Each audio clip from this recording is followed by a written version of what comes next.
এতক্ষণ আপনারা শুনলেন ২১-এর মঞ্চ থেকে ঠিক কি বার্তা দিলেন তৃণমূল সুপ্রিমো তথা রাজ্যের মুখ্যমন্ত্রী মমতা বন্দ্যোপাধ্যায়। আর এবার আমরা নজর রাখবো বাংলাদেশের দিকে।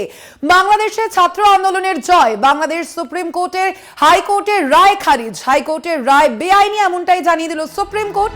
সরকারি চাকরিতে অধিকাংশ সংরক্ষণ বাতিল, মুক্তিযোদ্ধাদের পরিবারের জন্য ৩০% সংরক্ষণ বাতিল, মুক্তিযোদ্ধাদের পরিবারের জন্য ৫% সংরক্ষণ, অন্য ক্ষেত্রে সংরক্ষণ ২%। এমনটাই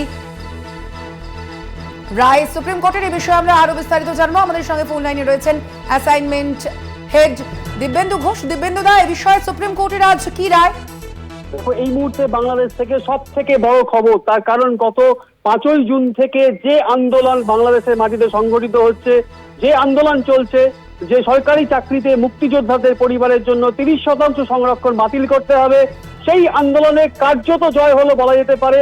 বাংলাদেশ সুপ্রিম কোর্ট যে রায় দিল সে ঐতিহাসিক রায়, তার কারণ বাংলাদেশ সুপ্রিম কোর্ট পরিষ্কার জানিয়ে দিয়েছে ৩০% মুক্তিযোদ্ধাদের পরিবারের জন্য সরকারি চাকরিতে ৩০% সংরক্ষণ বাতিল। শুধুমাত্র এই মুক্তিযোদ্ধাদের যারা ১৯৭১-এর যে মুক্তিযুদ্ধ, পাকিস্তানের হাত থেকে বাংলাদেশ যখন স্বাধীন হয়, যে লড়াই করেছিল, যারা প্রাণ দিয়েছিল, সেই পরিবারের সন্তানরা শুধুমাত্র ৫% সংরক্ষণ পাবে সরকারি চাকরিতে, এবং বাকি অন্য শ্রেণীর জন্য ২% সংরক্ষণ থাকবে। অর্থাৎ ৯৩% সংরক্ষণ সরকারি চাকরিতে হবে শুধুমাত্র মেধার ভিত্তিতে, বাকি ৭% সংরক্ষণ সরকারি চাকরিতে শুধু থাকবে। তার মধ্যে ৫% মুক্তিযোদ্ধাদের পরিবারের জন্য এবং বাকি ২% সেটা অন্য শ্রেণীর যারা যে অন্য ক্যাটেগরি তাদের জন্য সংরক্ষণ থাকবে। অর্থাৎ ২০১৮ সালে যে হাসিনা সরকার যে বিষয়টা আনতে চেয়েছিলেন সরকারে, সেই হাসিনা সরকারের যেটা দাবি ছিল যে সংরক্ষণ বাতিল করতে হবে সরকারি চাকরি থেকে, সেটা কিন্তু হাসিনা সরকারই বলেছিল।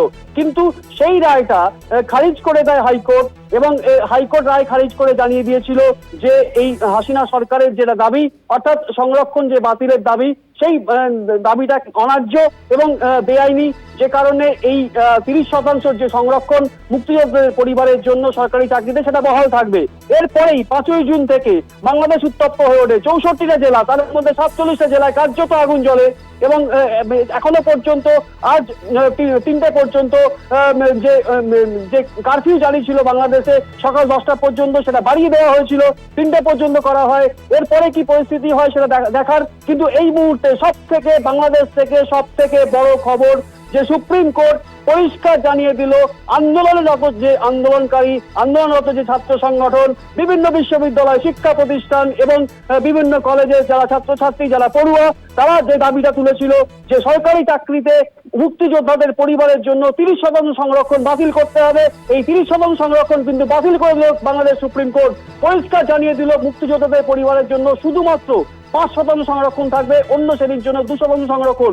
অর্থাৎ ৯৩% সংরক্ষণ সরকারি চাকরিতে শুধুমাত্র হবে মেধার ভিত্তিতে। বড় জয় আন্দোলনকারীদের, এটা বলা যেতেই পারে। কারণ গত 5ই জুন থেকে যে আন্দোলন সংগঠিত হচ্ছে, জেলায় জেলায় অন্তত ১৫১ জনের মৃত্যু হয়েছে। তার মধ্যে একাধিক ছাত্র, সাধারণ নাগরিক, সাধারণ নিরীহ মানুষ রয়েছে বাংলাদেশে। গুলি চালিয়েছে পুলিশ নির্বিচারে, আওয়ামী লীগের যে ছাত্র সংগঠন ছাত্রলীগ, তারা গুলি চালিয়েছে। সবকিছু মিলিয়ে বাংলাদেশের পরিস্থিতি কিন্তু অগ্নিগর্ভ ছিল, এবং বাংলাদেশে কিন্তু গত শুক্রবার রাত থেকে কারফিউ জারি ছিল, এবং আজ 3টে পর্যন্ত কারফিউ জারি আছে। এরপরে পরিস্থিতি কতটা শান্ত হয় তার উপর ডিপেন্ড করবে কারফিউ জারি থাকবে কিনা। কিন্তু এই মুহূর্তে আন্দোলনকারী ছাত্রছাত্রীদের জন্য সব থেকে বড় জয়, সুপ্রিম কোর্ট জানিয়ে দিল আন্দোলনকারী ছাত্রছাত্রীদের যেটা দাবি সেটা ন্যায্য দাবি। এবং বাংলাদেশের যে অ্যাটর্নি জেনারেল AM আহমেদুদ্দিন, তিনি পরিষ্কার বলে দিয়েছেন যে হাইকোর্টের যে রায় ছিল, সেই রায়কে এই যে সুপ্রিম কোর্ট কিন্তু বেআইনি ঘোষণা করেছে। অর্থাৎ হাইকোর্টের যে রায় দিয়েছিল, যে রায়ের ওপর ভিত্তি করে গত 5ই জুন থেকে গোটা বাংলাদেশ কার্যত উত্তপ্ত হয়ে ওঠে। ৬৪টা জেলার মধ্যে ৪৭টা জেলায় কার্যত আগুন জ্বলে। সেই জায়গায় দাঁড়িয়ে কিন্তু এই মুহূর্তে বাংলাদেশ থেকে সব থেকে বড় খবর যে supreme court, Bangladesh supreme court, তারা কিন্তু এই ৩০% সংরক্ষণ সরকারি চাকরিতে যে মুক্তিযোদ্ধাদের পরিবারের জন্য সেটা কিন্তু বাতিল করে দিল, এবং ৯৩% কিন্তু চাকরি হবে মেধার ভিত্তিতে। ছাত্রছাত্রীরা যেটা দাবি করছিল, যারা পড়াশোনা করে, যারা ভালো রেজাল্ট করে, তারা চাকরি পায় না, তাদের বেকার জীবন কাটাতে হয়, তাদের সেই সমস্ত ছাত্রদের যে স্বতঃস্ফূর্ত আন্দোলন বাংলাদেশের মাটিতে, সেটা আমরা গত কয়েক সপ্তাহ সপ্তাহ ধরে দেখেছি যে সেখানে কিন্তু কার্যত যে আন্দোলন, সেই আন্দোলনের ওপর কিভাবে গুলি চালিয়েছে পুলিশ, আবু সাঈদের মতো যে ছাত্র নেতা তার ওপর কিভাবে রাবার বুলেট ছুড়েছে, কিভাবে তার মৃত্যু হয়েছে, সব ছবি আমরা দেখেছি, সমস্ত খবর আমরা দেখিয়েছি, কলকাতা টিভিতে সমস্ত খবর এক্সক্লুসিভ আমরা দেখিয়েছি। এবং আজ যে আন্দোলনরত ছাত্রছাত্রী যারা পড়ুয়ারা আন্দোলন চালিয়েছে, সেই আন্দোলনকারীদের কার্যত আজ জয় হলো এবং বাংলাদেশ সুপ্রিম কোর্ট পরিষ্কার জানিয়ে দিল সরকারি চাকরিতে সংরক্ষণ বাতিল। শুধুমাত্র 7% সংরক্ষণ থাকবে, তার মধ্যে 5% সংরক্ষণ মুক্তিযোদ্ধাদের পরিবারের জন্য। সুপ্রিম কোর্টের বাংলাদেশের সুপ্রিম কোর্টের এই রায়ের পর আন্দোলনরত যে পড়ুয়ারা, তাদের কি প্রতিক্রিয়া, তারা কি বলছেন?